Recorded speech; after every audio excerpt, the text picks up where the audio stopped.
Hey y'all, what's up? It's Friday, so I'm gonna keep it black, but I'm gonna keep it brief. Many of us have been following the story of the November 30th shooting where Ethan Crumbley killed 4 people at Oxford High School. This week, his mom and daddy also got thrown in the slammer, getting charged with involuntary manslaughter after leaving their kid at the school against the school's wishes and buying their kid the gun. What is wrong with y'all? White parents being held accountable for their kids' acts of terrorism? Thought I'd never see the day. But before we get into the, dare I say it, aiding and abetting of his mom and daddy and the negligence of the school itself, I want to share some numbers with you. Take them to school again. In 2018, CNN reported that there were 288 school shootings in the US, not in history, just since 2009. That was compared to only 2 in Canada, 2 in France, 1 in Germany, and 0 in other major income countries like Japan, the UK, and Italy. In 2019, CNN reported that for 46 weeks straight, the United States averaged almost 1 school shooting a week. In the midst of a pandemic, we managed to still have 10 school shootings in 2020. In 2021, there have been at least 21. This year's stats also show that there has been a total of 1,369 school shootings since 1970. But here's the kicker. That wasn't the kicker. Gun violence is almost inextricably tied to the way countries do policing. Police kill more people here in days than other countries do in years. Well, that's because we got more black people.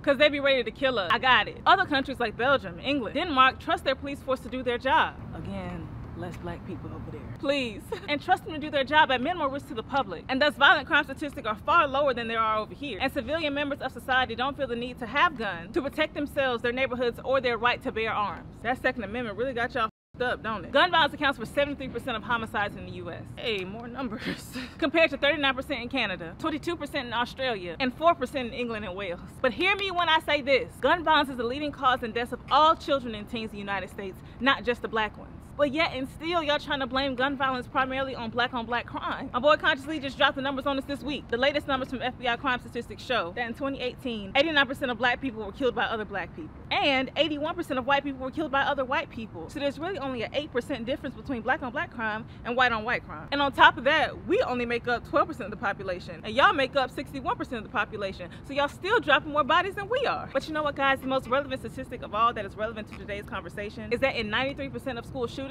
the student planned the attack beforehand. So 93% of school shootings have the potential to be prevented, which is why Mama and Daddy Crumbley are on trial, and brings us back to the officials at the school that also let this happen. A $100 million lawsuit was just filed against the school. Why? Well, because the day before the shooting, Ethan's teacher found him searching for ammunition in class, but he and his parents indicated that shooting was just a family sport. And why? Why is that? The day of the shooting, as we know, another teacher found a drawing that featured an automatic weapon, a person who had been shot, a laughing emoji, and the words "blood everywhere and the thoughts won't stop, help me."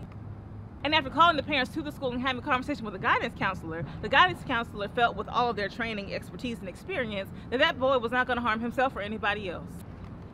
So when the parents refused to take him home, they sent him back to class without searching him. And I just want to know, was it all your training, experience, and expertise that led you to this conclusion? Or was it your desire to believe that white boys still deserve a chance? Goodness gracious. My chance! Because he fit the description. And black boys and girls have been dragged out of schools in handcuffs for far less. Inquiring minds want to know. And don't forget to save and share, because they're trying to shadow ban your girl.